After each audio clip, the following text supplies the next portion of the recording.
Hi, and welcome to the Happy Progress Podcast. I'm Alex Harris, and today we're here with John Davis. How you doing, John? I'm doing great. Thanks, Alex, for having me. Yeah, thanks for being here. To get started, does progress equal happiness to you? Progress does equal happiness because life is about motion. And if you're not in motion and achieving something, then you're in stagnation. It's just like when you see a creek in the wild moving. If it's in motion, it's filled with oxygen and life. You take that same water and you stop it and you put it in a puddle, it becomes stagnant, becomes poisonous, and insects start laying their eggs in it. So Mm, you've got to stay in motion. You got to stay moving forward if you want to stay happy. I agree. It's all about that compounding of momentum over and over again to really push you forward. And we may be going through life trying to find these big achievements or make more money, but that might not make you happy along the way. It's going to cause you stress. So I could certainly relate. So now John is a former stuntman, fight director, college professor, and now a motivational speaker. Whoa, what a resume. He has the website corporateactionhero.com. So tell us, how do you become a corporate action hero?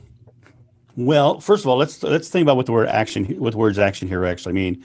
The word action means to create motion, start momentum, or to do something. And the word hero is someone who achieves an extraordinary result in service of others. So to be an action hero, you have to be doing stuff in service of others and helping them achieve more.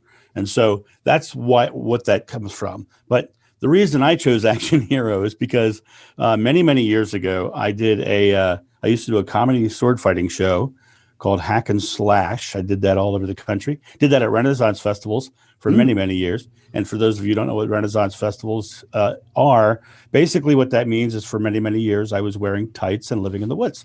Um, but other than that, as I was doing that work and I began doing a lot more of that kind of comedy work, I ended up going to the front lines of Iraq and Afghanistan on 6 USO tours. And I got a chance to see real action heroes firsthand and how they get things done and how they achieve. And then when I started working in Hollywood and working with the stuntmen on film, I started seeing people who are risking their lives daily for your entertainment. And I got to see how they achieved more in their life.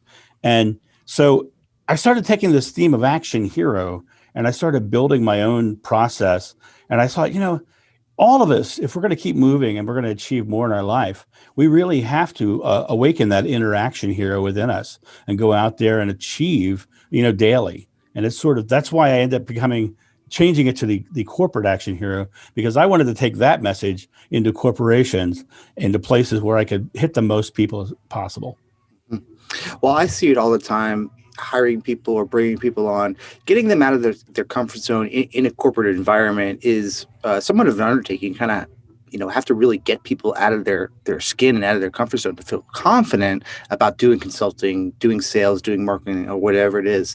What have you seen as far as being a stuntman, motivational speaker? How do you help people overcome these self limitations that they've really created for themselves? Well, it's really interesting. I came up with a process known as the 5 Fs. Okay. And basically, what it is, it's a method of hacking your fight or flight response. If you're not achieving more in your life, or you're not boldly taking those steps, then there's a reason why. And typically that reason is because of some fear response that you're having. Does that make sense? Yeah, absolutely. Take us through the 5 Fs. Great. Okay. So the first of the 5 Fs is fearlessness.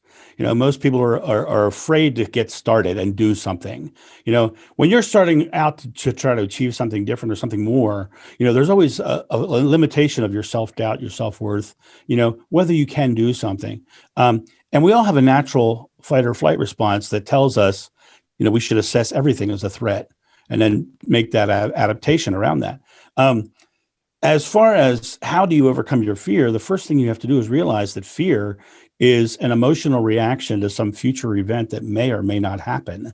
Fear is basically negatively focused uncertainty. It's not rooted in your present moment. So when I was on the front lines of Iraq and Afghanistan, I was talking to those soldiers. They said flat out, when they went into a firefight, they had to set their fear aside. It wasn't that they didn't have fear. It was that they were able to compartmentalize it by realizing I'm not going to focus on that negative possibility. I'm going to focus on the positive achievement that I'm doing, right? So fearlessness takes us right into focus. And then focus is the next aspect. We all know people in the world who are very negative, and if you'll ever have known someone who's negative, you'll notice that every time you talk to them, they always have something to be negative about. That's because they're focused on negativity. So they are seeing negativity because that's what they're looking for. It's what their subconscious mind is looking for. So if they can change their subconscious mind to looking for the positive outlook, they'll start seeing more of the positive things. So fearlessly focus. The next thing is faith, believing it, having confidence in it. That inner core self-confidence is one of the main drivers of success. Is you have to believe you can and believe you are, more importantly, because that one moment that you have, your present moment, is the only moment that you can do anything. One of the biggest things that I see is people, when they look at their giant goal that they want to achieve, one of the biggest issues that I find they have is them thinking they have to get to it. And the reality of it is they don't have to get to it. All they have to do is take the small present moment successes and let them build, because that giant success is going to come to you. Because when you realize that it's going to be in your present experience, not in the future. You can't experience in the future. You can't experience in the past. You can only experience in the present. So that's one of the biggest things, is getting out of the mindset of that and believing you are achieving right here and right now. So fearlessly focus with faith. The next one's the tough one. Follow through. You actually have to do something. You have to get up, go out, do something. And when I talked about that small present moment successes, my in stunt work especially, one of my specialties was working with the mindset of people who are about to do something dangerous. And what I had, when I started studying how the mind works, I started realizing that concept that we only live in this moment, and that the past literally is just banked memories of experiences that we've had. They're basically banked memories of present moments. And the future is just a place where we set goals. And it's what we do in this moment as to whether those goals will be achieved. So it literally came down to the idea that in this moment, if I didn't do this one thing, this small things, now these past moments, they are the bank. They are the bank of your subconscious mind, right? Now, when you get focused on a goal and you're trying to achieve a goal, the cool thing is your subconscious mind is designed to help you achieve your goal. And the way it's designed to help you achieve your goal, I'm sure many of your listeners know this. Say some of your listeners have probably bought a car, and before they bought that car, they went out to the store they went looking and shopping and decided what kind of car they wanted. And then the next thing that happened to those people, they started seeing that car everywhere. They'd turn the corner and the car was right there. And then, oh my God, there's that car again. That's because their subconscious mind just told them flat out, there's that car. It was helping them achieve it, helping them stay focused. So our subconscious mind is designed to help us stay focused as long as we bank all the positive thoughts. If you're banking negative, you're going to be banking negative, right? So fearlessly focus with faith, follow through. The last one is flexibility. Mm. When something comes up that seems contrary, you have to realize that thing that came up just seems contrary came up because you were achieving this big goal, and it needs to be either addressed, incorporated, or dismissed. And if you can think about information as opposed to emotional reaction, be an action hero rather than a reaction zero, what happens is you end up with this momentum because you haven't taken your eye off the big goal, and everything that's going towards that goal is being addressed. Mm. It's something that most people don't think about until they start to get older. These things that creep into your head and how they subconsciously affect you in a day-to-day basis. But then you, as the individual, as a human, have the consciousness and the power to reframe your brain going forward. I think that's like one of the basics, like NLP, right? So you're immediately having these thoughts. If you can immediately replace them right away, it starts to really become natural. I know this because I've dealt with it firsthand, either public speaking, doing a podcast presentation. We all have self-doubt, imposter syndrome. But if you go into it thinking that, more than likely that's going to be the outcome. You're going to have Right. that fear and have that problem. But if you go into it like, I own this. This is my show. I'm a great podcaster. I'm a great interviewer. I'm a great public speaker. It immediately just changes your energy and it changes everything around it. So I'm Yeah. totally into this whole aspect of hacking your mind for success and using really science-based aspects around it. Yeah, yeah, and it's really cool in the fact that what you just said was great.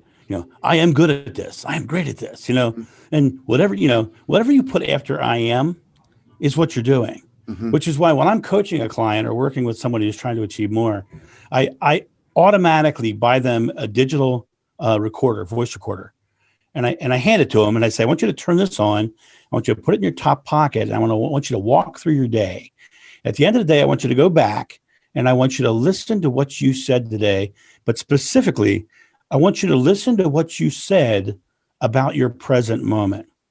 And then after that day, I want you to take out certain words. I want you to take out wanting, needing, hoping, and trying. Because wanting, needing, hoping, and trying, and there are several others that are similar, have no present moment action. They are declaring that you want, you need, you hope, and you try.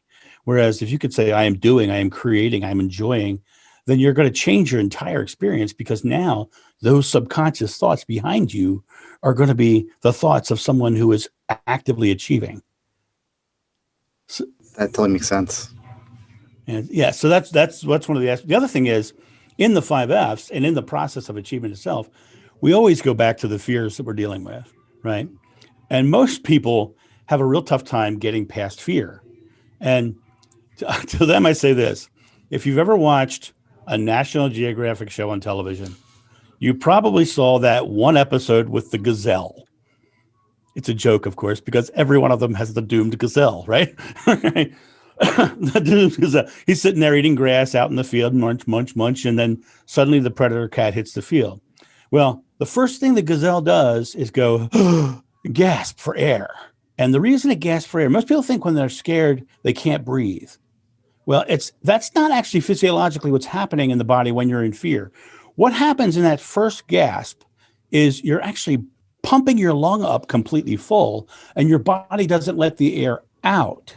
And that's what's actually happening. It's conserving the air. The reason your body does this is because of our primal response makes us want to be ready to run further and faster. So even when you're scared, you'll see someone who's in fear. You'll notice that they're breathing shallow. They're like short breaths, because they're keeping air in. If in the moment where you're first starting to achieve something or going for something, if you can stop, take a big deep breath and relax all your muscles on the exhale. What happens is all that junk that gets in your mind when you're in fear goes away and it comes back. The actors that I've worked with over the years, one of the things I've always trained them to do is whenever they forget their lines, the first thing I have them do is stop, exhale, and relax.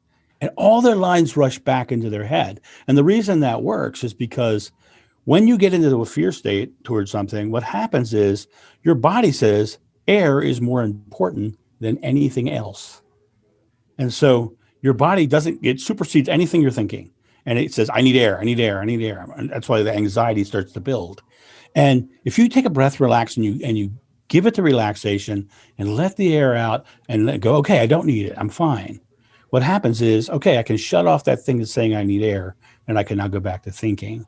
And it works every time. When I finish one of my speeches, I do the corporate action hero, interaction hero speech. The last big thing I do on stage is I bring a person from the audience, and I always choose the most timid person I can. I bring them on stage in front of thousands of people, and of course they're nervous, they're scared because they're in front of their peers, right? So first thing I do is I get the audience to declare that they're a rock star, so that they can go, okay, they're with me, they were together. But the big thing that happens in that finale with me is I hand that person a bullwhip on stage. And in 5 minutes time, I teach them to crack that whip and hit targets out of my hand. Wow. And the reason that works, there's a couple things that happen in this process. The reason that works is that I'm constantly breaking past their fears. And I'm going, no, you're good. You got this. The other thing I do is an NLP trick. One of the things I do is I shift their timeline from learning a skill to knowledge of a skill.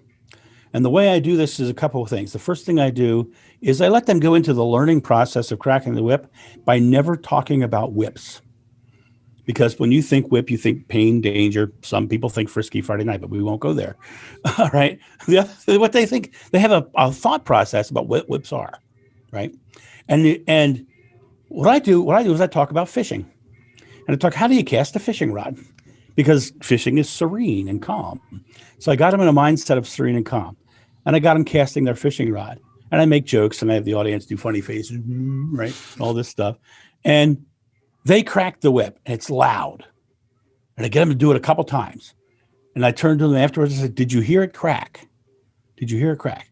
So you don't have to learn how to crack a whip again. You already know how to crack a whip. In fact, I do this. You already know how to crack a whip, right? I basically do a hypnotic wipe, clean their mind, and drop in an anchor. The anchor is you know how to. You're not learning how to, right? Now, so then I say, now all I want you to do is I want you to look right at this target I'm holding and just cast your fishing rod. And I've done this thousands of times. I've been hit once. And the hit was like just the very tip of my finger. Wasn't even on my hand or my arm or anything. So it is really fascinating how your achievements are literally determined by your thought process and how you think about your present moment. Very interesting. Yeah, that must be a little bit of pressure for you and the person coming up if you're going to get hit or not. Or, no one wants to Well, get hit no, with a nothing bullwhip. has ever happened. As you No. bend your bent finger is a.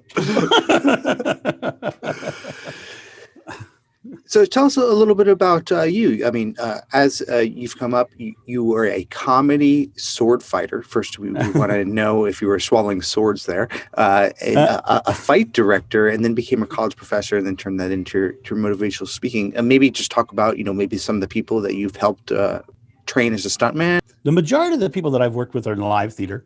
Okay. I have worked in several films as a technical person behind the scenes, teaching people how to do things. What's really interesting about Hollywood is many times you're not allowed to actually say who you've worked with because of they want to portray as if they just have that skill, or that way. I have been in a couple different things. I was in a movie with Brad Pitt and David Duchovny called California. Okay.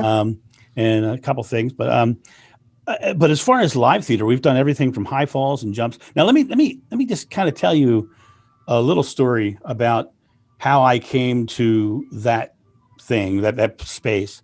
I got my degree in architecture originally, and I had decided that I was going to do that, and I was heading down that path because someone had told me I should, rather than what I actually wanted or was feeling.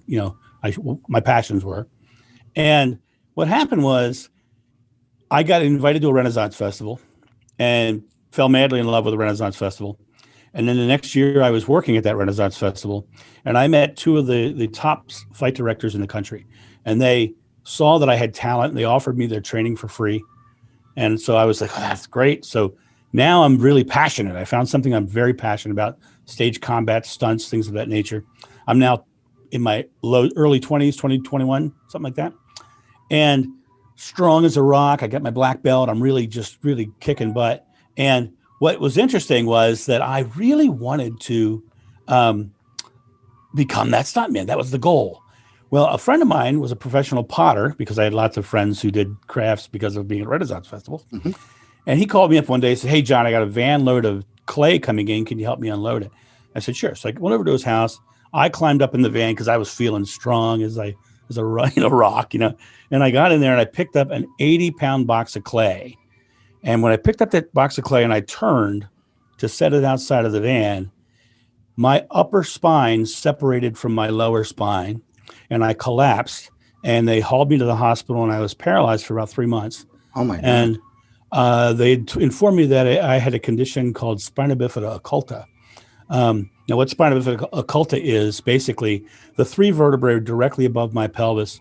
When vertebrae form, they come around and create a disc with two flat hands. It almost looks like two hands praying, but my hands missed each other. It's like they tried to clap and just missed. So I had these three wonky discs that were sitting there. And that day, what happened was I twisted and they separated and pinched off my spine.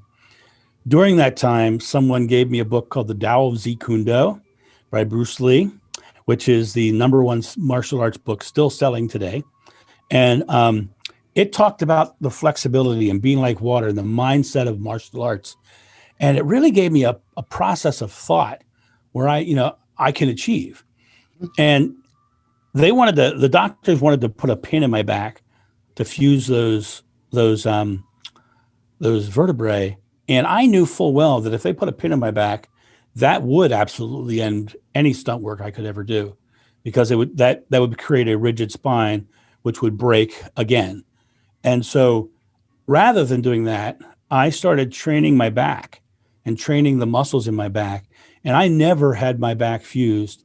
And since that day, I have done over 4,000 live comedy stunt shows with swords and jumping off towers and zip lines and the whole bit. I have done more crazy things with my body than you could possibly imagine. But it was all about the mindset, and it was all about staying present. And when something comes up, that flexibility of the 5Fs, when something comes up, it's just information. Work with it, but don't let it stop you. Don't let it stop that original momentum we talked about. That motion is so important for happiness and success. Mm-hmm. Well, it sounds like your talks are very immersive and funny and specific and motivating. Definitely love to check some of those out. Would we find some of that content on corporateactionhero.com? Absolutely. If you go to corporateactionhero.com, on the one side, you're going to see things about speaking, one of the pages to go to. Underneath that, a drop-down menu happens. Mm-hmm. In there, you're going to find what page? For planners. There are tons of videos on that page. Nice. And on the homepage of Corporate Action Hero, you'll see my promo video where I do whips and nunchucks and all kinds of crazy things in that video as well. Do you have anything on your website or anything you want to offer to the audience as a takeaway, or maybe want to share your socials as well? Absolutely. Okay. First of all, the website, of course, is corporateactionhero.com. Mm-hmm. I'm on LinkedIn as corporateactionhero.com. I'm on Facebook as corporateactionhero.com. Mm-hmm. That's really all the social I really do. I do have personal things that I do on there, but those are the real business ones that I do. On my page, what I want to offer your people today, your audience today, is I'm going to give you guys a gift of the 5F workbook that I give at all of my workshops. Mm-hmm. And basically what it is, it helps you go through your 5F process personally so that you can achieve more. Now, here's the cool thing. I said that it's a free gift. It is a free gift. When a gift means that you give it without expectation. So I'm not even going to ask you for your email or anything like that. This is flat out a gift. I don't expect anything back, including your email. Just go there and get it. And the best gift you could give to me is to take the workbook and go achieve more. Because that's the key. That's what Action Heroes are about, is going out there and creating that excellence for others. Yeah, that makes sense. And how does your mindset kind of play into all of this? This podcast is all about growth, so I can relate to your story because through adversity or challenging or even pivoting in your career, I could see how you've grown through all these different experiences. How does are you just resilient and you have the mindset of a go-getter? How does that play into entrepreneurs and how they can achieve that type of success as well? Well, it's interesting you say are you? You said are you? The word are you? See, that tells me that I have to tell you that I do. I am. Mm-hmm. Right? That is the key. Your success is determined upon your belief about whether you can or can't. Mm-hmm. And if you think you can and you think you will, then you will. And if you don't think you can't, you won't. Henry Ford once said, whether you think you can or you think you can't, you're right, basically. Mm-hmm. It's your outcome is dependent upon you. And so you have to make sure that you're moving forward with the belief in yourself and the belief in the outcome. Was there any pivotal points in your career, aside from breaking your vertebrae in your back? Was there any pivotal points in your career that you've used the same mindset to kind of shift and push forward? Well, every time in the beginning of this podcast, you talked about me being a college professor, and Hmm. I have remade myself many times in my life, and every Hmm. time is a whole new process. It's a whole new direction, Hmm. and every moment is a pivotal moment. But there are moments in your life where you just will shift a direction, and it literally is your thought process about you that does it. Now, pivotal moments. The most pivotal moment in my life, of course, is when my back did that. Hmm. But later on in life, I had cancer. I had lung cancer, Oh, and I wow. beat it. And I beat it um, because I took it as information. And not only did I take it as information, when I started looking into my own, I took care of my own health, right? I went to doctors and they told me this thing, but I didn't just rely only on them. I did my own research as well. And it come to find out the thing that I did worked better than what they did. So Right. it was great. But you are in control of your life. Your experience is your experience. The thing is, a lot of people in the world will actually um, create their life by what other people think. They'll tell you, they want to limit you because it makes them feel powerful, or Right. they want to tell you you can't because it makes them feel like they can. And the reality of it is, if you're living by what they say, you're living their life and not your own. And you need to take the power, the interaction hero, grab a hold of it and step up and go out there and achieve as much as you possibly can and keep in motion. The thing is, happiness is determinative upon that motion Hmm. and that positive mindset. Yeah. You get those things aligned in alignment, you can achieve anything in your life. I mean, it Yeah. is the one thing, that positive mindset is the one thing that'll get you there. Yeah, I think it's that classic story of how you've pivoted through your career, and you really didn't settle. Every time you're at a different point. Oh, and you found things that gave you pleasure or you were passionate about. Renaissance Festival, incorporating creative work, and not working in an office, even though you're the corporate action hero. These things. Totally make sense, and it really grounds you in what your foundation is. And then as you had these different challenges with your back or getting ill, you didn't settle. Like you could have just said, this is it, and this is going to be my life, and you were the one to lead your life in that direction, and not lay in a hospital bed, just getting treatments overall. That energy is, I think it's important, that entire mindset. I think we realize that as we start to get older, but like disease can't live in like a alkaline balanced body, and these aspects of how all this alignment, like you can't just settle for medication and things like that. I think it all encompasses how we live our lives, living a positive life, focusing on these little individual intentional steps in order to make what I call happy progress, to being able to compound improvements over time to overall achieve whatever you do. Do you have any tools or books that you may want to share? I'd like to share practical tips with users that they can really understand how they can apply this to their own lives. Well, as far as books are concerned, a very dear friend of mine, his name's Dan Thurman. He used to be the president of the National Speakers Association. He and I were in Iraq together, and he has a book called Off Balance on Purpose.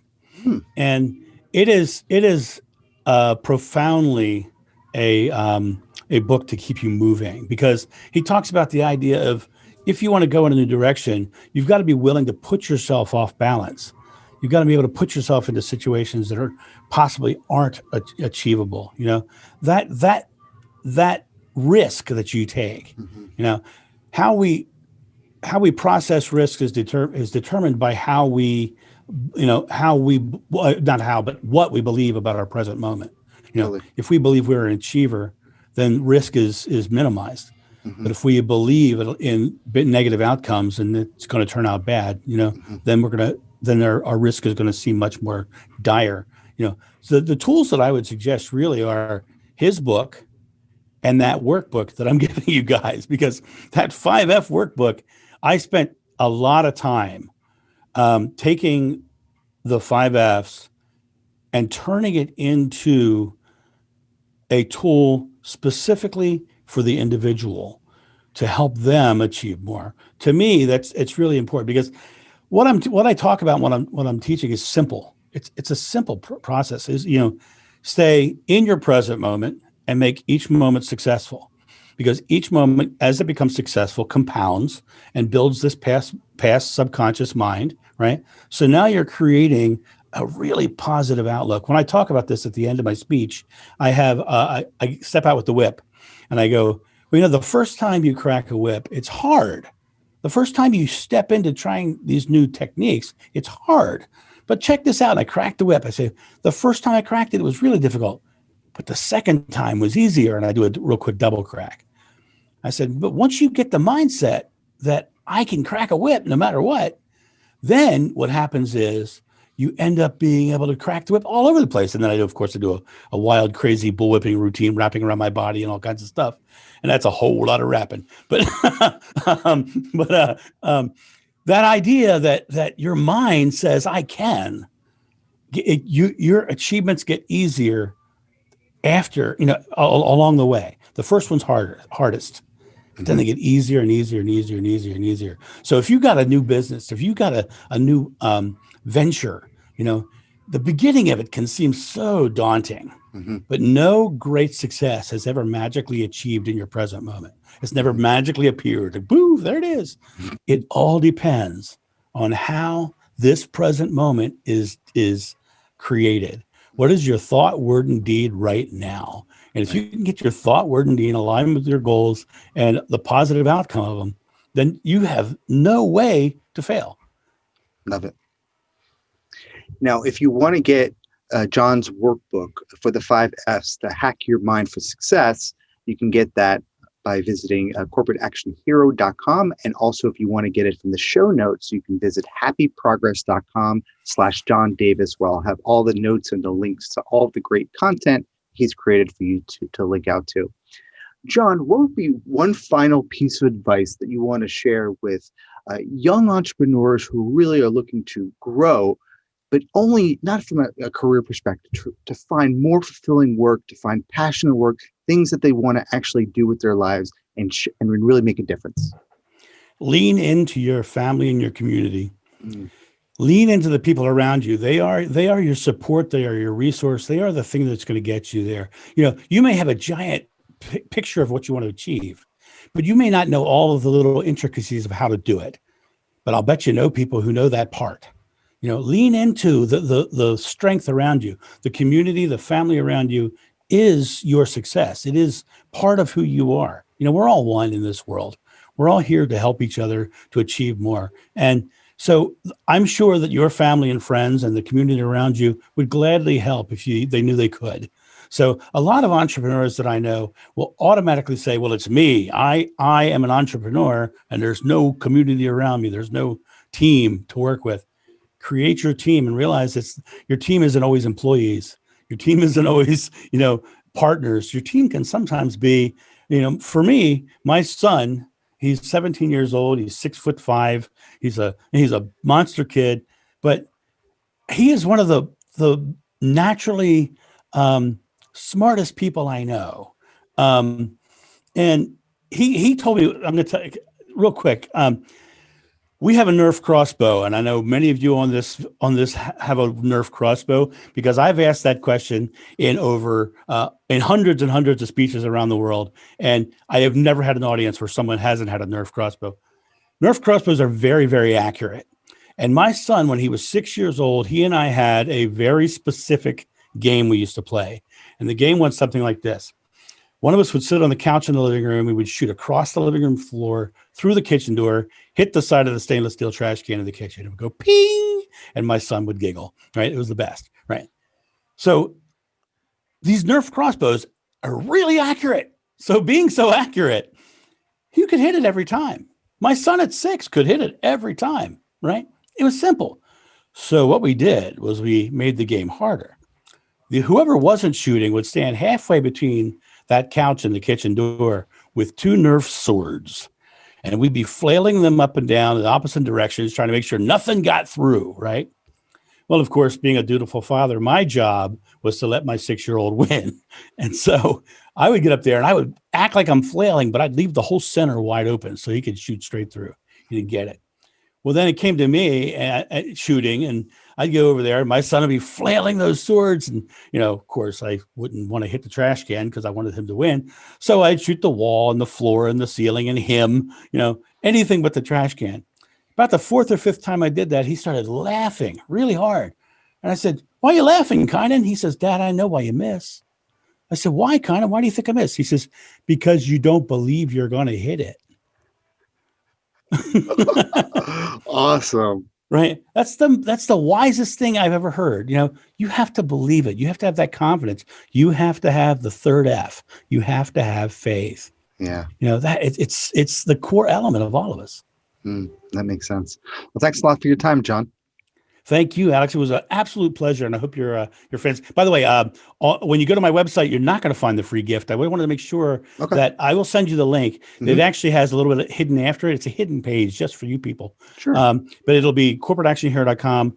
I think it's free_gift .html. But I'll make sure I send that link over so you have it. Yeah, and just a quick reminder, you can get that, pick that up for free at happyprogress.com/John Davis. That's JOHNDAVIS.